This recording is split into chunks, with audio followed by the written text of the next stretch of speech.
नमस्कार। आवाज 24 न्यूज के इस खास कार्यक्रम देवदूत में आप सभी का स्वागत है। इस कार्यक्रम की बात करें तो इस कार्यक्रम का मकसद उन कोरोना वॉरियर्स को सम्मान देना है जिन्होंने एक योद्धा की तरह कोरोना जैसी महामारी जब इतनी अफरा तफरी मची हुई थी, जिन लोगों ने अपनी मदद का हाथ बढ़ाया उन लोगों के लिए वरदान साबित हुए और जीवन के लिए जो है काफ़ी ही महत्वपूर्ण काम किया, लोगों के जीवन को बचाया, उनकी हर तरह से मदद की। आज हम उन कोरोना वॉरियर्स को सलाम करते हैं आवाज 24 न्यूज के इस कार्यक्रम देवदूत के प्लेटफॉर्म से।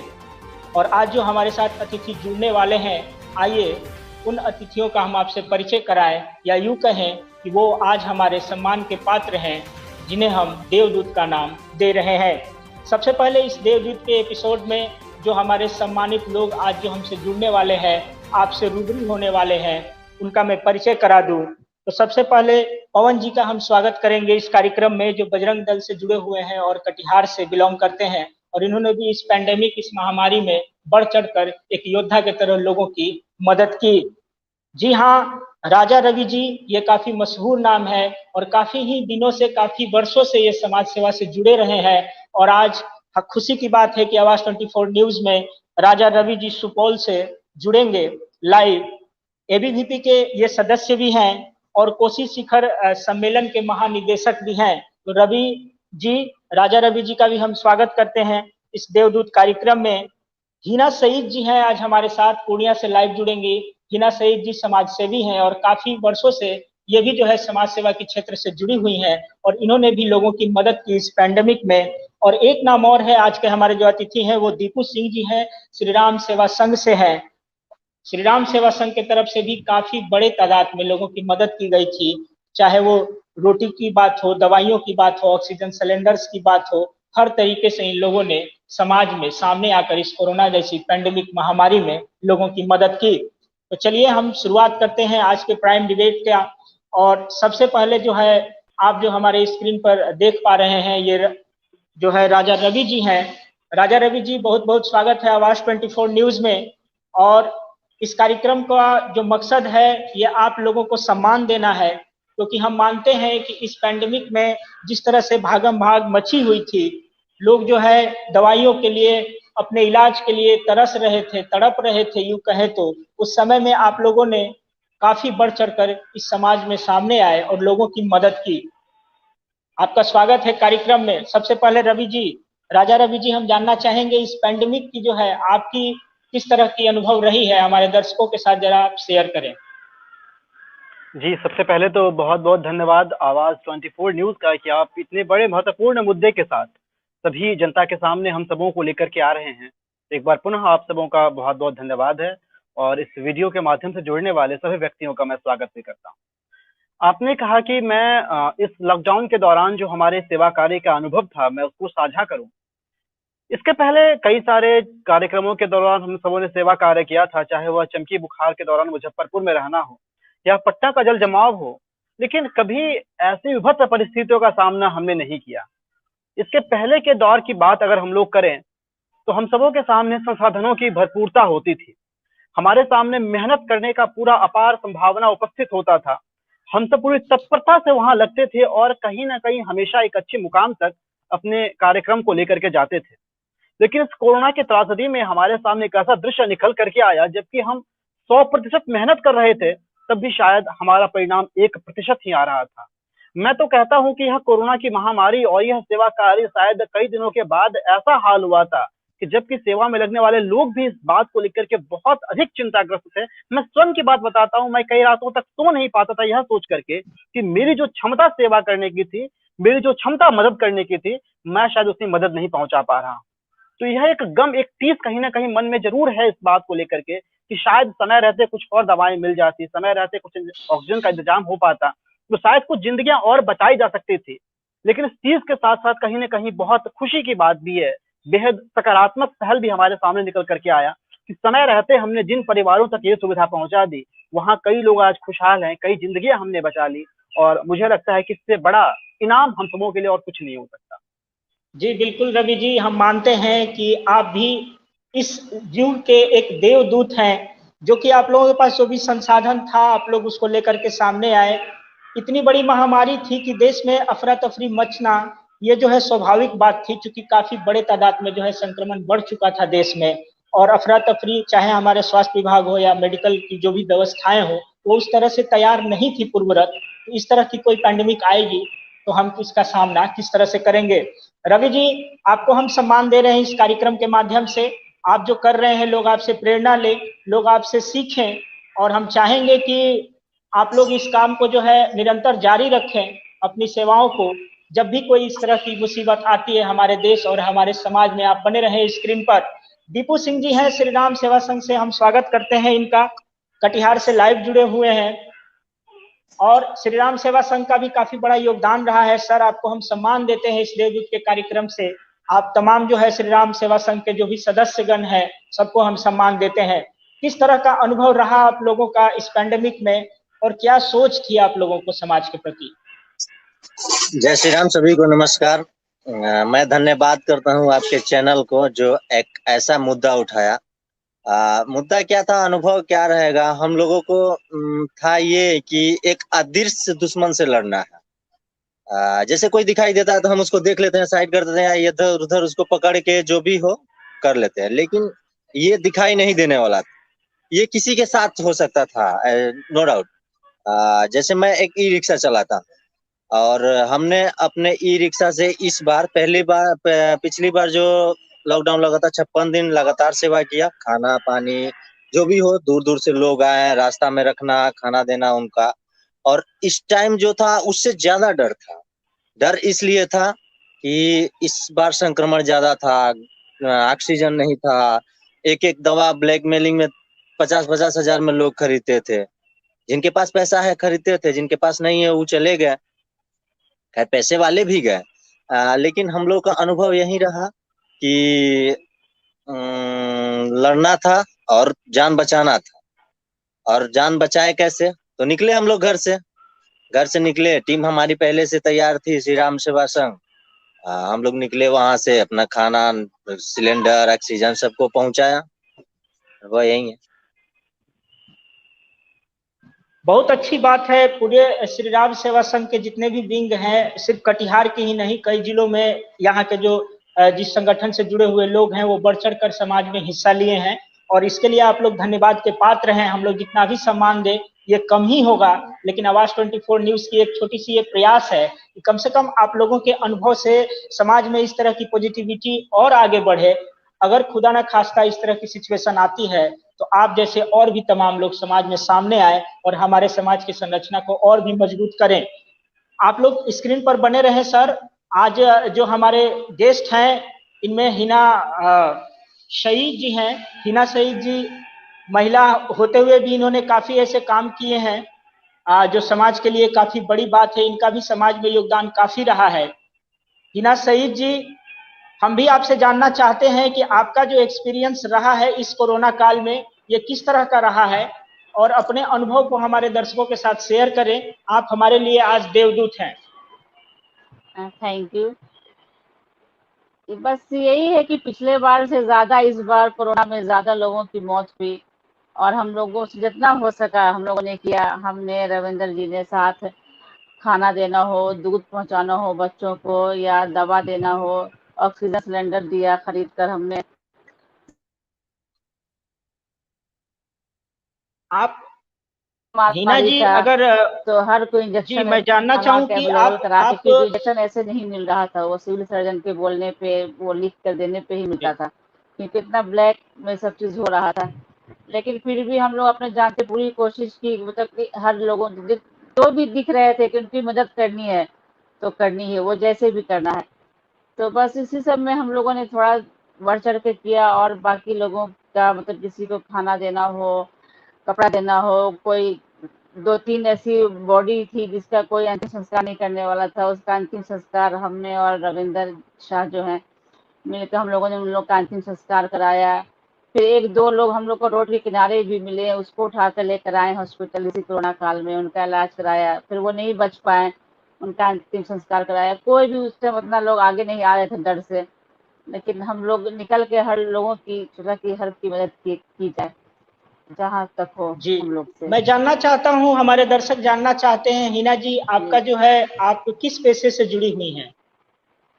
मैं तो सिर्फ हाउस वाइफ हूँ, और मुझे ये जी, समाज सेवा करने का हमेशा से रहा है कि लोगों की मदद करना। तो किसी को भी देख के दुखी, मतलब कि अपने आप को अच्छे नहीं लगता, सोचते हैं कि नहीं उसकी मदद करना है, उसकी करना है। कहीं से भी फोन आता है, अब तो ये है कि हर कोई जानते हैं, जब किसी को जरूरत होती है तो फोन आता है कि मैम ये चाहिए वो चाहिए, हाँ ये है वो है। तो अच्छा लगता है, लोग खोजते हैं अब कि भाई एक है जो जो सेवा दे रही है, किसी को भी दवा हो, बहुत से लोगों को दवा देना हो, जितने भी हैं आस पड़ोस के लोग थे, गरीब थे, बहुतों को मेडिसिन, मतलब कि हर को कोरोना का सारा मेडिसिन दिलवाना, ये करना, खाना देना, हर चीज मतलब जो होना चाहिए, जहाँ तक हो सका हम लोग से बन पाया, हम लोगों ने किया। इसमें मेरे हस्बैंड का बहुत सपोर्ट रहा, क्योंकि हम तो हाउस वाइफ है। तो बस, और रविंदर जी चलिए के साथ हिना जी, थोड़ा। ये बहुत बहुत अच्छी बात है कि आपके इन बातों से लोग प्रेरणा लेंगे और हमारा समाज में जो है लोग हाथों हाथ लोगों की मदद के लिए सामने आएंगे। इस कार्यक्रम का हमारा उद्देश्य भी यही है कि आपको सम्मान तो दे, लेकिन साथ ही साथ आप लोगों से प्रेरणा लेकर के और भी लोग सामने आए, ये भी हमारे कार्यक्रम का उद्देश्य है, क्योंकि तीसरी लहर भी जी आने जी। की संभावना जताई जा रही है। और हम हाँ। चाहते तो नहीं हैं, कोई भी ये सोच नहीं सकता है कि इस तरह की महामारी आए, मगर शायद उस पर किसी का वश भी नहीं है, लेकिन हमें उसके लिए तैयार जरूर रहना होगा। पवन सही बात पोद्दार है। जी बजरंग दल से हैं, कटिहार से लाइव जुड़े हुए हैं, आपका स्वागत है देवदूत कार्यक्रम में। पवन पोद्दार जी, जी, हम जानना चाहेंगे बहुत बहुत किस धन्यवाद सोच ओम के प्रकाश साथ, जी। सर बजरंग दल और आपके जो जो भी सदस्य हैं सभी बधाई के पात्र हैं। किस तरह का अनुभव रहा आपका? जी, बजरंग दल, विश्व हिंदू परिषद बजरंग दल लगातार सेवा कार्य से जुड़ा हुआ है। जब भी देश में, राष्ट्र में कभी भी आपदा विपदा की समय आती है, तो उस समय हम लोग जी प्रत्यक्ष रूप से समाज सेवा के कार्य में लग जाते हैं। कोरोना काल के प्रथम चरण में जब पूरा देश कोरोना से जूझ रहा था, उस समय भी संगठन ने सेवा कार्य बहुत किया। जब फेज 2 आया तो पिछले बार से कुछ सीखते हुए हम लोगों ने कुछ अनुभव हासिल किया पिछले सेवा कार्य में। तो इस बार हम लोग कुछ बेहतर करने का ठान के रखे थे कि इस तरह की विपदा के समय में समाज, पिछले बार के देखते हुए जो पिछले बार हम लोगों ने मदद की, वैसे लोग हम लोगों के साथ जुड़ना चाह रहे थे, तो उन लोगों को कोई जी प्लेटफॉर्म नहीं मिल पाता था। तो हम लोगों ने उनको एक प्लेटफॉर्म दिया। वैसे लोग जो अलग अलग विभाग से जुड़े हुए थे, जो एम्बुलेंस सेक्टर से थे, जो मेडिकल सेक्टर से थे, जो डॉक्टर सेक्टर से थे, सभी लोगों को एक बार बैठा करके हम लोगों ने बैठक लिया। और जो इस विपदा की घड़ी में लोगों को जो जो जरूरत की चीजें थी, उनको मुहैया कराने के लिए हम लोगों ने एक हेल्पलाइन नंबर जारी किया। जैसे कि जी एम्बुलेंस कम से कम दरों में, जैसे विपदा के समय में अवसरवादी लोग बहुत सारा फायदा उठाने का सोचते हैं। जो एम्बुलेंस का किराया, कटिहार से आपके पूर्णिया पहुंचने का किराया 1500, 2000, 3500, 4000, 5000 तक वसूलते थे। तो हम लोगों ने मिनिमम कॉस्ट, हमारे यहाँ जो गवर्नमेंट ने तय की, जो यहाँ के जो जिला प्रशासन ने तय किया था 1500 रुपया कॉस्ट, उससे भी नीचे हम लोगों ने 1000 रुपए में एम्बुलेंस मुहैया कराया। तो वैसे लोग जो सेवा भाव से जुड़ना चाहते थे, अधिक से अधिक लोगों को जोड़ करके समाज सेवा के कार्य में लगाया। और जिसका आप देख सकते हैं, कटिहार जिला में बहुत कम मौतें आपको देखने को मिली होंगी, क्योंकि कटिहार में जी विभिन्न संगठनों ने और भी प्रत्यक्ष रूप से सेवा कार्य जारी रखा। जैसे ऑक्सीजन सिलेंडर मुहैया कराना हो, ये 24 आवर सेवा कार्य था हम लोगों का। जी और इस कोरोना काल में जब लोग डर रहे थे ब्लड देने से, तो हमारे संगठन के सभी कार्यकर्ताओं ने अपना ब्लड डोनेशन भी, लगातार blood donation, plasma donation, oxygen cylinder मुहैया कराना, ये सारा काम लगातार चल रहा था। तो बहुत अच्छा लग ये रहा था जब लोगों ये का जो सहयोग, आप समाज लोगों का ने, सहयोग, जी जो आप समाज का लोगों ने सहयोग मिल जो रहा भी था। काम किए हैं वो जीवन को बचाने वाला काम था। और एक इसका जो है दूसरा पहलू अगर देखें तो इस पैंडेमिक में एक तरफ आप लोग जहां देवदूत बन के सामने आए, ऐसे कई लोग थे जो इस महामारी का जो है आपदा में भी अवसर तलाश रहे थे। दवाइयों की कीमत बढ़ जी, गई, जी, जी। एम्बुलेंस की जो जो वैसे लोगों के नॉर्मल जो लिए भी, भाड़ा हुआ करती थी वो काफी बढ़ जो गई। लोग आप जो लोग रवि जी, जो ऐसे लोग लोगों के लिए पवन जी क्या आप संदेश देना चाहेंगे? जी, जो लोग इस आपदा में अवसर ढूंढ रहे थे, वैसे लोगों को हम लोगों ने चिन्हित भी कर रखा था। आप लोगों ने देखा भी, कटिहार जिले में जो हम लोगों ने 256 ऑक्सीजन सिलेंडर पकड़े, जो अवैध ब्लैक मार्केटिंग के लिए लाया जा रहा था। तो लगातार सेवा कार्य के साथ-साथ में वैसे जो अवसरवादी लोग हैं, उस पर भी नकेल कसने का काम संगठन करते आ रही थी। इसमें प्रशासन का सहयोग, जिला प्रशासन का सहयोग भी मिलता रहा।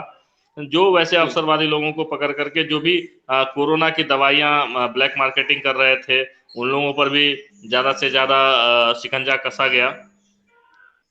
लोगों को इस तरह से राजा जो राजा आपदा रवि में जी। अवसर ढूँढते जी हैं। आवाज़। जी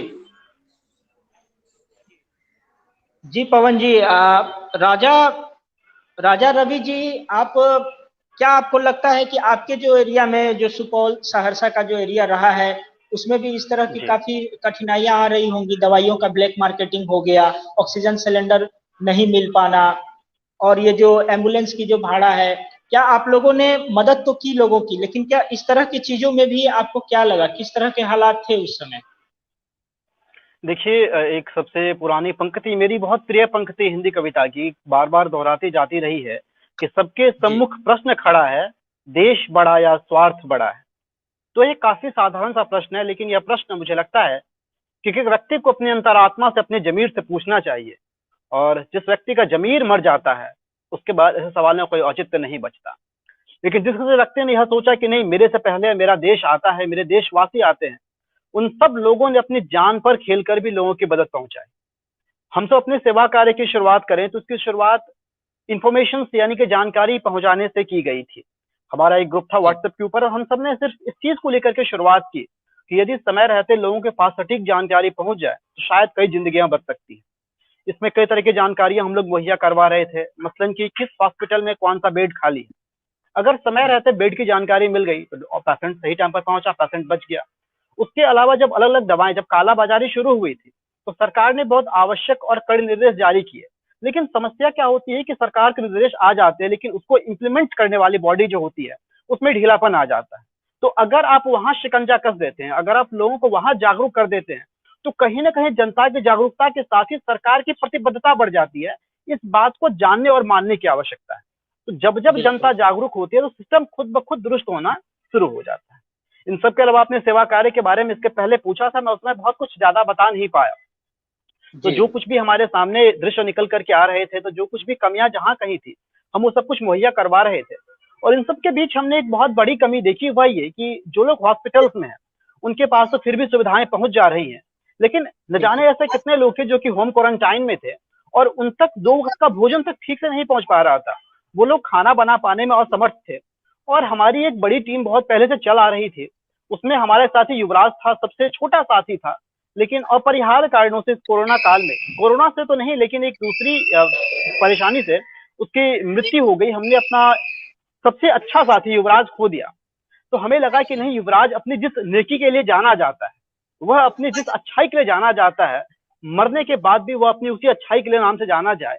और हमने युवराज स्मृति भोजन सेवा की शुरुआत की, जिसके अंतर्गत हमने ऐसे जो भी असहाय लोग थे, जो होम क्वारंटाइन में हैं, जो खाना बनाने पर असमर्थ है, उन सबों के लिए 2 वक्त का अच्छा खाना, पौष्टिक खाना उन सबों को पहुंचाना शुरू किया। उसके साथ साथ उनकी अन्य आवश्यकताएं यदि कुछ भी हो, उनकी दवाएं कुछ भी हो, तो हमने निःशुल्क यह सेवा शुरू की। और इतना अच्छा प्यार, समर्थन और सभी लोगों का रिस्पॉन्स हमें मिला कि हमने इस सेवा को आगे बढ़ाते हुए, जो भी लॉकडाउन के कारण रिक्शे वाले, ठेले वाले और दिहाड़ी मजदूर जो कि बेरोजगार हो गए थे, जिनके पास 2 वक्त की रोटी नहीं थी, हमने उनके लिए भी सोचना शुरू किया और उन तक हमने भोजन सेवा पहुंचानी शुरू कर दी। और चूंकि मैं अखिल चलिए। भारतीय विद्यार्थी परिषद का जी एक कार्यकर्ता हूँ, तो हम सब ने जी एक बहुत बड़ी महत्वाकांक्षी परियोजना की शुरुआत की, और उसका नाम रखा गया मिशन आरोग्य रक्षक। मिशन आरोग्य रक्षक के अंतर्गत हम सब खुद पीपी किट पहुंचकर एक एक बस्ती के गांव गांव गए, एक एक दरवाजे पर गए। वहां पर लोगों की हमने थर्मल स्कैनिंग की, सभी का ऑक्सीजन लेवल नापा, और जहां कहीं थोड़ी सी भी मदद की हमें लगी कि दरकार है, जहां कहीं थोड़ी सी भी आशंका महसूस हुई कि यहाँ संभावित मरीज हो सकते हैं, हमने तुरंत ऊपर उसकी रिपोर्टिंग की। और समय रहते मेडिकल सुविधाएं पहुंचने के बाद, समय रहते कभी दवाएं वहां वितरण करने के साथ साथ, सबसे बड़ी खुशी की बात यह रही कि कई लोग जागरूक भी हुए, और साथ ही साथ कई लोगों की समय रहते जिंदगियां बच गई। चलिए, आप लोगों ने एक सिस्टम के तहत काम किया। सरकार तो अपने तरीके से काम कर ही रही थी। स्वास्थ्य विभाग के जी जो कर्मी थे वो भी लगातार चौबीसों घंटे जो है लोगों की सेवाओं और उनकी जो है जीवन को बचाने में लगे हुए थे। लेकिन आप लोगों ने भी उन चीजों को पॉइंट किया कि इस पैंडेमिक में सबसे ज्यादा आवश्यकता किस चीज की है, जिस पर हम लोगों को फोकस करना है। दीपू जी, आप इस तरह की महामारी में जो कमियां नजर आई आपको, आने वाले समय में अगर इस तरह की आती है, क्या आप मैसेज सरकार को देना चाहेंगे? क्या मैसेज आप समाज को देना चाहेंगे? सरकार को तो मैसेज देने से कोई फायदा है नहीं। समाज को हम लोग का यही मैसेज है कि सिर्फ हम अपने पड़ोसी को देख लेना तो सेवा हो जाएगा। जैसे मेरे पड़ोस में ही कोई जरूरतमंद है तो हम उसको करें, सब ऐसे करेगा तो मेरे पड़ोस में सेवा होते जाएगा, तो सबके पड़ोस में सेवा होगा, सब ऐसे जागरूक होगा। जी तो सरकार को मैसेज देने से कोई फायदा है नहीं। और हम लोगों ने ये तो नहीं हुआ है कि सेवा करके खुश है, क्योंकि ऐसी आपदा ना आए जो हम लोग को खुशी का कारण बने। लेकिन जी बिल्कुल। संतुष्ट संतुष्ट है, कुछ हद तक हम लोगों ने सेवा कर पाया। और रवि भैया ने बताया जो कि जैसे जिनके घर में सब परिवार पॉजिटिव हो गए, उनको खाना जी कैसे बनाना है, वो बाहर जा नहीं सकते हैं। तो ऐसे ही हम लोगों के पास भी कम से कम 10 से 15 परिवार थे, जिनको सुबह का खाना, दोपहर का खाना और शाम को खाना देना था। कभी कभी ऐसे हालात आ जाते थे कि बारिश, उस टाइम बारिश भी एक आध दो दिन पड़ा, हैवी बारिश पड़ा, तो उस जी टाइम भी हम लोगों ने बारिश में भी पहुंचाया। वहां से जो कि परिवार से फोन भी आ सकता है, भैया आप आज आप आइएगा कि नहीं। लेकिन हम लोग बोले कि नहीं, निश्चिंत रहिए आप, हम लोग किसी हालत में भी आपके पास आएंगे और खाना पहुंचाएंगे। क्योंकि हम लोगों का जो रसोई का नाम था माँ अन्नपूर्णा रसोई। और माँ अन्नपूर्णा का आपके दीपू जी, आपके आपके जो है संघ के जो काफी सदस्य भी इस काम करने, इस सराहनीय काम के बीच जो है पॉजिटिव हो गए थे। लेकिन ये भी जी खबर आई कि पॉजिटिव होने के बाद भी उन्होंने अपना जो है काम नहीं छोड़ा। वो अपने आप को उस स्थिति में भी जो है लोगों के लिए सेवा के लिए लगे हुए थे। जी पॉजिटिव हुए थे तो अपना अपना सावधानी है, ये तो रोग सावधानी का ही, अपना सावधान रह के भी हमारे सदस्य सेवा किए। और जब हम जी लोग निकल गए सेवा करने के लिए तो फिर सेवा करना ही है, और यही यही हिना चला। जी, हम कहा हिना जी आपने भी जी दीपू जी, हिना जी से मैं पूछना चाहूंगा कि आप जब निकलती थी लोगों की सेवा करने के लिए, तो आपको भी तो ये जरूर भय होता होगा कि जिस तरह से ये संक्रमण फैल रहा है वो मुझे भी लग सकता है। किस सोच के साथ आप लोग निकलते थे लोगों की मदद के लिए?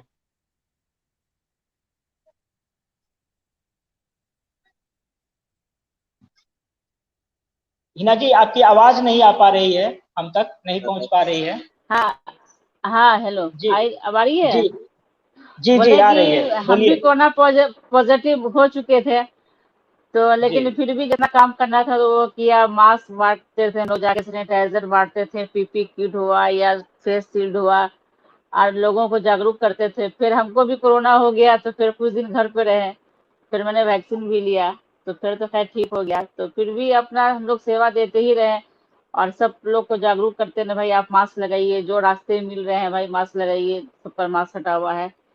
तो बस जी सब में ही लगे रहते थे, जहाँ तक हो सका हम लोगों ने मतलब सेवा किया। जैसे कल यहाँ पूर्णिया में लोक अदालत था यहाँ पे, तो वहाँ बहुत सारे लोग आए, तो वहाँ पे हम लोगों ने कल जाके मास्क, सैनिटाइजर, पानी, सारा चीज वहाँ पे अरेंज कराया। जितने भी सब आ रहे थे सबको मास्क लगाइए, मास्क लगाइए। तो थोड़ा सा अगर लोग अपने आप को जागरूक करने के लिए मास्क लगाना है, थोड़ा सा ढील होता है, सब लोग फ्री हो जाते हैं, फिर बढ़ जाता है कोरोना, फिर लोग भूल जाते हैं कि भाई कितना ज्यादा मतलब कि ये हुआ है। तो बस यही है कि लोग थोड़ा सा समझें इसको, और लोग अगर आगे आके हेल्प करें एक दूसरे की, कि किसको क्या जरूरत है। आदमी अपने ऊपर तो बहुत खर्च करता है, अगर थोड़ा सा दूसरों के ऊपर खर्च करे, उनकी मदद करे, तो अपने आप में संतुष्टि मिलती है। मुझे तो ये बिल्कुल, अपने आप में अच्छा लगता है कि उनके लिए कुछ करना है। आप बहुत तो अच्छी बस बात जहाँ है। तक होता है वो हिना करती हूँ, सईद और जी, आगे भी ऐसे ही करती रहूँ। बिल्कुल। जी। हिना सईद जी, आपके प्रयास से अगर किसी का भला हुआ हो इस पेंडेमिक में तो निश्चित तौर पर ये मिसाल होगा। और आप लोगों ने जिस तरीके से सामने आकर के लोगों की मदद की, आप लोगों की जितनी भी तारीफ की जाए वो काफी कम होगी। लेकिन फिलहाल आवाज 24 न्यूज के इस प्लेटफॉर्म पर आपको, आपने समय दिया, इसके लिए हम आपके आभारी रहेंगे और आपको सम्मान पूर्वक हम देवदूत मानते हैं। आशा करते हैं कि आगे भी आप इस तरह के कार्यों से सदा जुड़ी रहेंगी और समाज से जो है भला होता रहेगा। और आप तो जी जी जी मैम, जी आप लोगों ने सम्मान दिया उसके लिए भी थैंक यू। बहुत बहुत शुक्रिया मैम। हाँ, तो तो अच्छा लगा और कि जो आप है, लोगों ने सम्मान दिया। जरूर जी मैम, जरूर। और जहाँ तक बात करें कि रवि जी, इस तरह के माहौल में जब हम आते हैं अचानक, जब हमारी तैयारियां नहीं होती है, हमारे कार्यक्रम के माध्यम से आप सोशल चूंकि लोगों से काफी मिले हैं, आप क्या मैसेज देना चाहेंगे कि आगे अगर तीसरी लहर इस तरह की आती है तो मुख्य रूप से क्या हमें सावधानियां बरतनी चाहिए या तैयारियां किस तरह की होनी देखिए, चाहिए? मैं हमेशा एक बात पर बहुत जोर देता रहता हूँ कि जानकारी ही बचाव है। यह किसी भी बड़ी से बड़ी महामारी और बीमारी के लिए सर्वथा सत्य है। अभी जी। सबसे बड़ी बात होती है कि लोगों को वास्तविक परिस्थिति की जानकारी हो, आखिरकार तीसरी लहर से मतलब क्या है। अगर कोई व्यक्ति यह सोच रहे हैं कि कोरोना का ऐसा सिम्पटम है कि एक बार एक लहर आएगी, फिर दूसरी लहर आएगी, फिर तीसरी लहर आएगी, तो हमको इन लहरों से बचना है। लेकिन उन्हें यह समझाना बहुत आवश्यक है कि यह जो दूसरी और तीसरी लहर आ रही है, यह कोरोना के कारण नहीं आ रही है, बल्कि यह हमारी और आपकी लापरवाही रही कि हम मास्क पहनना भूल गए, हम सोशल डिस्टेंसिंग भूल गए, हमने समय समय टीका नहीं लगाया।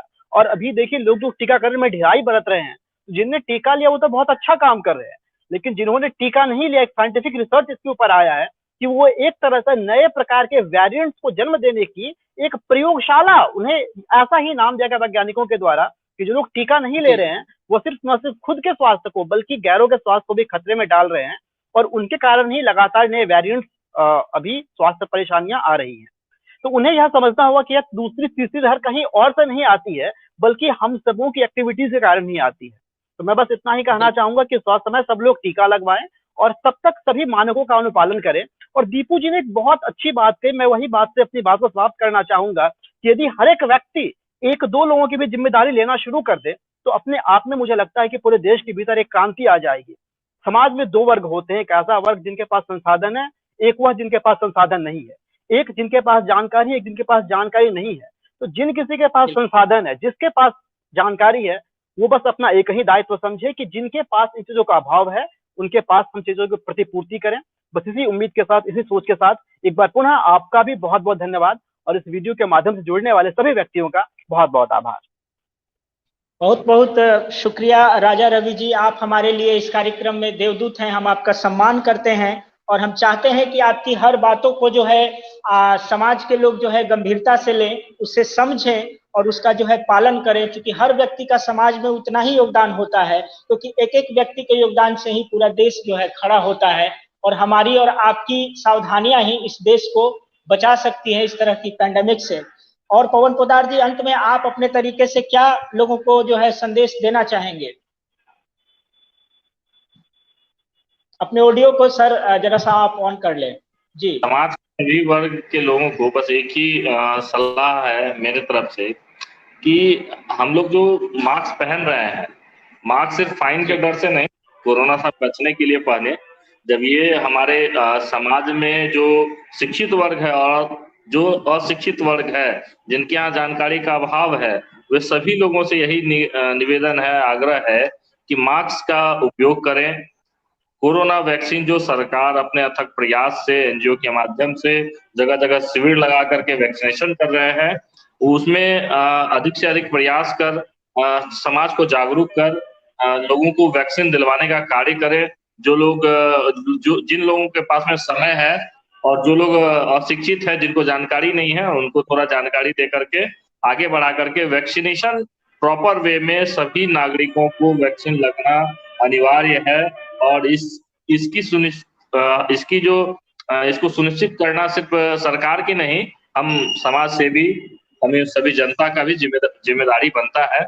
और ज्यादा से ज्यादा वैक्सीनेशन हो, सब लोगों का वैक्सीनेशन हो, ऐसा सभी समाज के सभी नागरिकों से मेरा आग्रह है। और बिल्कुल इस पवन जी। वीडियो के माध्यम से जुड़ने वाले सभी समाज सेवी बंधुओं को मेरा बहुत बहुत धन्यवाद। आप लोगों ने इतना बढ़िया सेवा कार्य किया है। हम लोग तो उतना दूर तक नहीं जा पाए, पहुंच पाए। हम अपने जिले भर में जो जहां तक हर संभव प्रयास हुआ, विभिन्न क्षेत्रों में सेवा कार्य देने का प्रयास किया। बिल्कुल पवन जी, कहा जाता है कि बूंद बूंद से ही घड़ा जो है भरता है। अगर हर व्यक्ति अपने एक बगल वाले व्यक्ति का दायित्व अगर ले लेता है, तो इससे पूरा जो है हमारा समाज है हमें कहीं दूर जाने की जरूरत नहीं है। हमारे बगल का व्यक्ति अगर किसी चीजों से पीड़ित है, अगर हम उसके लिए कुछ कर पाते हैं, तो इस तरह से धीरे धीरे हमारा समाज, हमारा राज्य और पूरा देश जो है इस स्ट्रक्चर पर खड़ा होता है, जिसे हम कह सकते हैं कि ये भारत की महानता है और ये हमारे समाज के अंदर की सुदृढ़ता है। आपको भी हम सम्मान देते हैं देवदूत होने के नाते। आप हमारे कार्यक्रम में जुड़े, बहुत बहुत आभार आपका। और इस तरह जो आप सभी अपने अपनी बातों को जो शेयर किए हैं, इससे जरूर हम आशा करते हैं कि आने वाले भविष्य में अगर तीसरी लहर आती है तो पहली और दूसरी लहर की जो गलतियां हैं उसे कम से कम हम ना दोहराएं, ज्यादा से ज्यादा वैक्सीन ले लें, और जो है 2 गज की दूरी को अभी भी हमें मानना होगा। और मास्क अगर हम पहनते हैं तो उसका भी एक सलीका होना चाहिए, क्योंकि सिर्फ मास्क दिखावे या जो है प्रशासन के डर से ना पहने, वो खुद को बचाने के लिए और खुद से दूसरों को भी बचाने के लिए पहने। ये भी जागरूकता काफी जरूरी है। तो पवन जी, हम आपका धन्यवाद करते हैं। और जहां तक बात कर रहे हैं हम हिना जी का, हिना जी आप भी हमारे कार्यक्रम में जुड़ी, अपनी बातों को और अपने अनुभव को जो है हमारे दर्शकों के साथ आपने शेयर किया, इसके लिए हम आपका जो है दिल से आभारी हैं। आवाज 24 न्यूज के इस कार्यक्रम देवदूत में आपने इन देवदूतों की बात सुनी, सभी ने अपने अपने अनुभव को उस पेंडेमिक के समय के साथ आपको शेयर किया। और आवाज 24 न्यूज भी आपसे आग्रह करता है कि क्योंकि इन लोगों ने काफी ही करीब से उस सिचुएशन को देखा है, लोगों की मदद की है, इनके जो भी बात है उनका पालन आप जरूर करें और आने वाले समय में सभी स्वस्थ रहें, इसके लिए हर उस प्रोटोकॉल का पालन करें जो इस महामारी के लिए, आपके लिए और हमारे लिए जरूरी है। आवाज 24 न्यूज के इस एपिसोड में जिन देवदूतों से आपने मिला, आशा करते हैं कि आप उनसे काफी कुछ सीखे होंगे, समझे होंगे और प्रेरणा भी लिए होंगे। आने वाले आगामी एपिसोड में हम फिर मिलेंगे इसी तरह के देवदूतों को जो अपने जो है बुलंद इरादों से समाज में कुछ करने का जज्बा रखते हैं और लोगों के लिए सदैव खड़ा रहते हैं। फिलहाल आवाज 24 न्यूज में आप सभी का जुड़ने के लिए तहे दिल से शुक्रिया। फिर मिलेंगे अगले एपिसोड में। आप बने रहें आवाज 24 न्यूज के साथ। मैं ओम प्रकाश मिश्रा, मुझे दीजिए इजाजत। नमस्कार। नमस्कार।